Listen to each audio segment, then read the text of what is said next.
अध्यात्म विज्ञान कोई धर्म या संप्रदाय नहीं है, ये स्पिरिचुअल साइंस है जो कुदरत के कानून पर आधारित है। ये विज्ञान पूरे ब्रह्मांड के सभी रहस्यों को उजागर करता है और जीवन के सभी पहलुओं को समझने के लिए एक नई दृष्टि देता है। इसी को आर्ट ऑफ विजन कहते हैं, दुनिया को देखने की एक नई दृष्टि, जो अध्यात्म विज्ञानी परम पूज्य स्वामी श्री कमलेशानंद जी के निर्देशन में सनातन सत्य का अनुसंधान कर हमारे जीवन को प्रकाशित करे। जय सच्चिदानंद। आप साइंस लोगों को कहो, और उसमें मैं खास कहता हूँ बार बार, इसमें मेरा नाम देने की जरूरत नहीं है। आज दुनिया में एक धर्म गुरु लाओ जो धर्म की बात करेगा और कहेगा कि नहीं मेरा नाम मत देना। एक व्यक्ति तो बताओ, नहीं एक व्यक्ति तो बताओ, कोई कहेगा ऐसा? तुम कृष्ण की बात करते हो तो कृष्ण का नाम तो लेना ही पड़ेगा, राम की बात में तो राम का नाम तो लेना ही पड़ेगा। भाई तुम श्रीमद राजचंद्र की बात करो, श्रीमद राजचंद्र का नाम तो, एकदम दादा भगवान की बात करते दादा भगवान का नाम तो, ये तो जब सामान्य बात है। यस और नो? तो विश्व में ऐसा कौन कहता है कि विज्ञान जब मौलिक रूप में प्रेजेंट करने के बावजूद भी वो ऐसा नहीं कहता है कि विज्ञान मेरा है और दूसरे को बताने के लिए मेरा नाम देना जरूरी है, ऐसा वो नहीं बताते हैं। और ये ग्रेटनेस आपको अभी समझ में नहीं आएगी। जब बड़े बड़े थिंकर लोग जब ये सेंटेंस की वैल्यू करेंगे तब वो आफिन हो जाएंगे कि ऐसा भी दुनिया में व्यक्ति था जिन्होंने मूल रूप से 2600 साल बाद साइंस प्रेजेंट करने के बाद कभी नहीं कहा कि मेरा साइंस है, और दूसरे को बताने के लिए भी ऐसा कहा कि मेरा नाम देने की जरूरत नहीं है। ये इतिहास में यूनिक बन जाएगा, लोग समझेंगे उनके, तब मालूम होगा कि ये इसका मीनिंग क्या है। ये साधारण बात नहीं है। मगर कहते हैं कि डायमंड की पहचान के लिए भी झवेरी चाहिए, नहीं तो कांची लगेगा। उसमें क्या करेंगे? आज विश्व के सभी धर्मों को फॉर्मेट बताया। ये छोटा सेंटेंस है, ये छोटा सेंटेंस है। दुनिया के कोई भी धर्मगुरु बोल सकते हैं, कोई भी धर्मगुरु बोल सकते हैं, क्योंकि वो फॉर्मेट को ही फॉलो करते हैं। कैसे बताएंगे? बताओ मेरे को। जब वेन्यू आपका विजन जब बियॉन्ड होगा तभी तो बता सकते हैं। ये कोई ट्रेडिशनल सेंटेंस है? ये परंपरागत सेंटेंस है? देखो तो सही, जो दुनिया में किसी ने नहीं कहा है, और ये सेंटेंस जब निकला तो लोगों को आश्चर्य लगा, ये सेंटेंस निकला कैसे? कितना ब्रॉड विजन होगा तभी ये सेंटेंस निकलेगा। ये परंपरागत सेंटेंस नहीं है, ये कोई किताबों से फॉलो करने का सेंटेंस नहीं है, ये कोई व्यक्ति की बात नहीं है, ये हमारे शास्त्रों की बात नहीं है, वो बियॉन्ड है। क्या है? तो प्रशंसा करने वाले लाखों लोग निकलेंगे इन फ्यूचर, क्योंकि हर धर्म के अंदर बहुत सारे लोग आगे बढ़ने का रास्ता खोज ही रहे हैं। हर धर्म की बात है, मगर मिलना चाहिए नहीं। और जहां भी जाते हैं फॉर्मेट, जहां भी जाते हैं फॉर्मेट, जहां भी जाते हैं फॉर्मेट, तो बेचारा जाए तो जाए कहां बेचारा। विश्व में एक ही मार्ग ऐसा है, आध्यात्म विज्ञान, जो बियॉन्ड फॉर्मेट है। आप समझो ये कितना यूनिक है। दादाजी का एक सेंटेंस है, बताओ, चित्त कब नहीं भटकेगा? Question mark. जगत में कोई भी चीज मूल्यवान न लगे तब, जिसका मूल्य समझ में आता है वहां पर चित्त भटकता रहता है। मैंने वही तो कहा है, पूरे ब्रह्मांड के सभी दृश्यों, साधनों, जो भी 5 इंद्रियों से अनुभव होता है, उसकी वैल्यू 0 कर दो, तब ये आत्मा की वैल्यू समझ में आएगी। 1 और 0 की बात मैंने कही है कि नहीं? तो ये और उसमें क्या फर्क है? फर्क तो नहीं है बस। तो प्रेजेंटेशन फर्क है, but the message and meaning is same. Presentation तो अलग रहेगा हर ज्ञानियों का जी, मगर मैसेज वही रहेगा। तो मर्म तो वही रहेगा, 0 0 और 1, 0 और 1। डी वैल्यू 0 का मतलब टेम्पररी, 1 का मतलब परमानेंट। 1 कभी 0 नहीं हो सकता है और 0 कभी, बस दुनिया की हर अवस्था जन्म से मौत तक 0 ही है, 0 ही। और आत्मा कभी 0 नहीं है, तो वो 1 है। तो कंपैरिजन ऑफ 1 एंड 0, जहां तक 0 में है वहां तक 1 की अनुभूति नहीं, फिर कोई भी एंगल क्यों न है, 0 से 1 का अनुभव पॉसिबल नहीं है।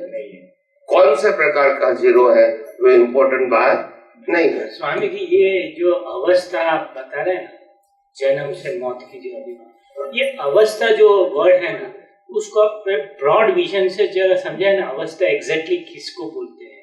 जैसे आज शाम को आपने बताया सरकमटेंसेस, पर ये थोड़ा समझ में बराबर आवे तो उसका जरा अर्थ समझाइए ना, क्या एग्जैक्टली अवस्था मीन्स। 5 इंद्रियों से जो भी अनुभव में आता है सब अवस्था है।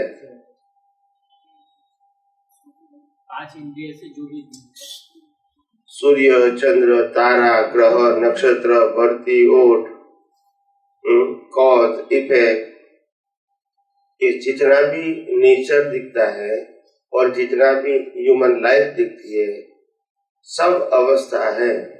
अवस्था का मतलब टेम्पररी और परिवर्तनशील। क्या बताया? टेम्पररी और परिवर्तन। और जो परमानेंट होती है वो स्थिर होती है, इसको अवस्था शब्द लागू नहीं होता है। समझ में आया? समझ में आया? चरण विधि में बोलते हैं ना, अवस्था मात्र कुदरती रचना है, જેનું કોઈ બાપોય રચના નથી અને તે વ્યવસ્થિત છે। એટલે તમે જેમ આમ સમજાવ્યું કે 5 ઇન્દ્રિયથી જે પણ દેખાય છે ને અનુભવાય છે, 5 इंद्रिय से जो भी दिखता है और अनुभव में आता है उसी को अवस्था कहते हैं। 5 इंद्रियों उसमें सब आ गया, मनोरंजन काया भी आ गया और बाहर की दुनिया भी आ गया, सब आ गया। अनुभव तो वही करेगा ना, ये जड़ करेगा, ये जड़ अनुभव करेगा नहीं करेगा। तो इसके अंदर आत्मा है और इंद्रिया है, तभी तो दुनिया का अनुभव होगा ना, नहीं तो कैसे होगा? ये सूर्य, चंद्र, तारा अगर आत्मा नहीं है तो कौन देखेगा? मगर ये सब क्या है? अवस्था। अवस्था हमेशा टेम्पररी होती है और परिवर्तनशील होता है। दोनों 2 शब्द याद रखने का, टेम्पररी और परिवर्तन, इसको अवस्था कहते हैं। फिर ये कुदरत की बात है या मन वचन का है की बात है? नहीं समझ में आया? परिवर्तनशील और टेम्पररी कहो, विनाशी कहो, अवस्था का जो अनुभव करता है वो प्रतिष्ठित आत्मा, लाइव प्रतिष्ठित आत्मा। यस, बराबर।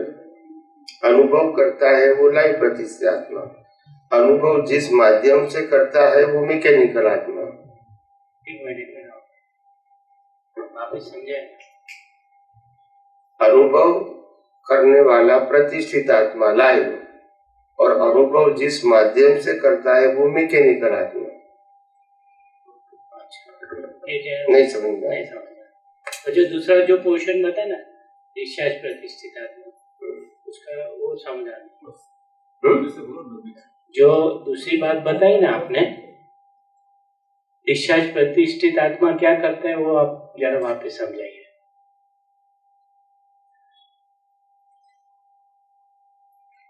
मन वचन काया वो इंस्ट्रूमेंट है। क्या है? इंस्ट्रूमेंट है। और इंस्ट्रूमेंट जड़ को बोला जाता है, चेतन को नहीं बोला जाता। करेक्ट। मैं साइंटिफिक वर्ड्स बोलता हूँ। इंस्ट्रूमेंट मतलब ही जड़, उसमें चेतन शब्द नहीं आता है। तो मन वचन काया के माध्यम से प्रतिष्ठित आत्मा को अनुभव होता है, तो जिस माध्यम से अनुभव होता है वो मैकेनिकल है, जिसको होता है वो मिश्र चेतन है, और जिसकी हाजिरी में होता है वो शुद्ध चेतन है। समझ में आया कि नहीं आया? एकदम सर। जिनके माध्यम से होता है उसे डिस्चार्ज प्रतिष्ठित आत्मा कहते हैं। मैकेनिकल जो अनुभव करता है वो लाइव प्रतिष्ठित मिश्र चेतन। मिश्र चेतन। और जिसकी हाजिरी में अनुभव होता है वो शुद्ध चेतन। समझ गया एकदम, बिल्कुल ठीक है, थैंक यू।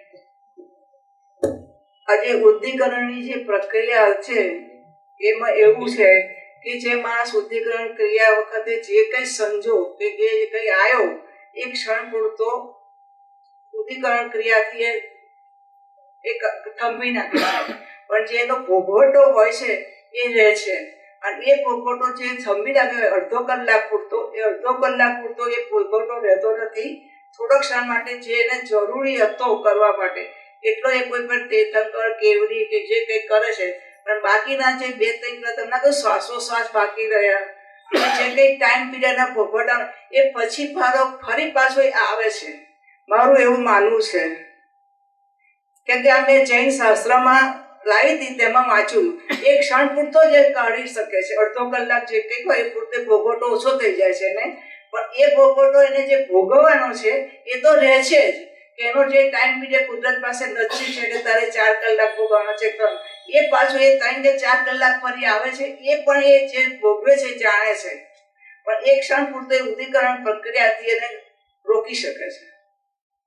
नहीं, ऐसा है कि अगर आप अभी रोक सकते हैं और रोक दिया आपने, फिर बाद में आएगा, तो उसका मतलब ये कर्मों की भुगतान का पावर मेरे पास है।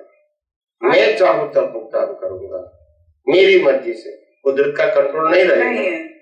और बाद में 4 घंटा आएगा तो वो कंट्रोल किसका होगा? फिर એ તો કુદરત કા. फिर कुदरत का, अभी मेरा है નહીં. એ એનો જે પીરિયડ હોય છે, કુદરત એનો જે સંજોગ આવ્યો એમાંથી એને જે કંઈ ક્ષણ પૂરતું એનો જે કંઈ મતલબ કે જે કંઈ હેતુ એ પૂરતો જ એ રોકી રાખે છે. પછી એને ખબર છે કે આ ભોગવટો ફરી આવવાનો છે અને પછી એ ભોગવે છે પણ, તો પછી બીજો શું મતલબ સમજાવો? नहीं, मगर जब वो भुगतान आता है तभी वो भुगतान करना है, नहीं आएगा फिर बाद में आएगा। ये हर व्यक्ति के लाइफ की डिजाइन आयुष्य कर्मों के साथ जन्म से पहले ही डिसाइडेड हो चुकी है। अभी इंसान के पास क्या उन अवस्थाओं को परिवर्तन करने की स्वतंत्रता हो सकती है? नहीं हो सकती। तो उद्दीकरण क्रिया का अर्थ क्या है? वही तो आप वो पूछो ना। हाँ। मैंने आप इसे कहोगे तो बहुत सारा प्रश्न खड़ा हो जाएगा। मैंने तो ऐसा सुना है, ऐसा पढ़ा है। हो सकता है जो शास्त्रों में लिखा है वो शायद सामान्य व्यक्ति उसको नहीं समझ में आता है, ऐसी भाषा है तो मैं मानता। मैं उद्दीर्णा 2 प्रकार की बात को मानता हूँ। एक तो अगले अवतार में उन्होंने कर्म किए भी थे, मगर कर्म को डिमोलिश कर दिया बिफोर डेथ, मतलब मरने से पहले इसको इरेज कर दिया। प्रतिक्रमण करते हैं, मगर प्रतिक्रमण सामान्य संजोगों में करते हैं, ये भारी संजोग था तो विशिष्ट प्रकार की शक्ति वाले ही इसको माइल्ड कर सकते हैं, सामान्य व्यक्ति नहीं कर सकते। मैं ऐसा ही कहता हूँ, माइल्ड कर सकते हैं, પણ જે ભોગવટો જે કલાકનો રહ્યો તો રહ્યો ને એટલા ક્ષણ પૂરતે ભોગવટો માઇલ્ડ કરી દીધો। नहीं, अभी मैं उत्तर दे रहा हूँ, अभी आपको बोलने का नहीं। बोलो, फिर गड़बड़ हो जाएगी। अभी सिर्फ सुनने का, मैंने बहुत सुन लिया अभी।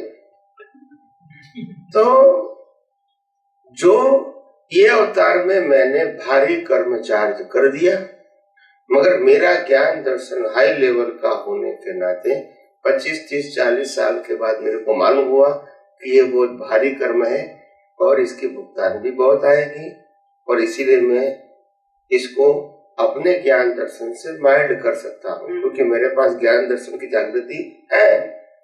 और अज्ञान अग्नि से कर्म चार्ज होता है, ज्ञान अग्नि से कर्म भस्म हो जाता है। तो ये तो साइंस ही है। तो वो भस्मीभूत कर देता है कर्म को, मगर विचार स्पीच और एक्शन के रूप में भस्मीभूत हो गया, विचार के रूप में बाकी रहा, तो वह विचार निकलेगा तो उनके लिए अलग समय की जरूरत नहीं है। तो वो कुदरत ने श्वास भी नहीं दिया भुगतान के लिए, क्योंकि कर्म चार्ज ही नहीं हुआ। तो फिर और जब कर्म नेक्स्ट बर्थ बनने की प्रक्रिया कब शुरू होते हैं? तुम्हारा श्वास बंद होने के बाद, मगर उससे पहले तो खत्म कर दिया उदिकरण प्रक्रिया से। एक ये एंगल है। दूसरा एंगल ये है उद्दीर्णा का कि जब मन वचन काया की भुगतान जब आती है, तब ज्ञानी पुरुष अपने ज्ञान और दर्शन से मन वचन काया से 100% अलिप्त रहता है। वो उद्दीर्णा है, मतलब भुगतान वही रहेगा, मगर भुगतान के साथ उसका कोई कंसर्न न उपयोग है, न अनुभव है, न जागृति है। उपयोग, अनुभव, जागृति टोटली आत्मा में रही, तो वो भुगतान नहीं लगा, क्योंकि भुगतान तो शरीर को हुआ था और उनकी पूरी जागृति किसमें थी? आत्मा में। तो भुगतान वो उसका सब्जेक्ट ही नहीं रहा, तो उसको भी उद्दीर्णा बोल सकते हैं। मगर ये सब बातें साइंटिफिक है, और कोई भी बात करेंगे तो बहुत सारे प्रश्न उठेंगे जिसका उत्तर नहीं होगा आपके पास। तो सिद्धांत के अंदर जो गोल गोल बातें हैं वो धर्म में चलेगी, विज्ञान में नहीं चलेगी। धर्म में कोई भी बात आप रिलेटिव सत्य बोलते हैं तो धर्म वाले तो स्वीकारेंगे, विज्ञान में आपको हर बातों का सैद्धांतिक उत्तर देना पड़ेगा, और नहीं दे सकते तो वो बात विज्ञान के अंदर मान्य नहीं रहेगी, रिलेटिव सत्य में मान्य रहेगी। એટલે એની જે ઉદ્દીકરણ ક્રિયા પ્રક્રિયાને જ્ઞાનાર્થી એ ભસ્મીભૂત કરે જે અર્થ થયો ને एक અને બે, दो बात मैंने कही ना, એક સાયન્સની દ્રષ્ટિએ અને એક बस। इसके अलावा कोई मेरे पास विजन उद्दीर्णा के बारे में नहीं है, मेरे पास नहीं है, ठीक है। अगर दुनिया में किसी के पास है और आप ला सकते हैं और वो साइंटिफिक है तो मैं स्वीकार करने के लिए तैयार हूँ, मगर साइंटिफिक होना चाहिए, थियोरिटिकल नहीं।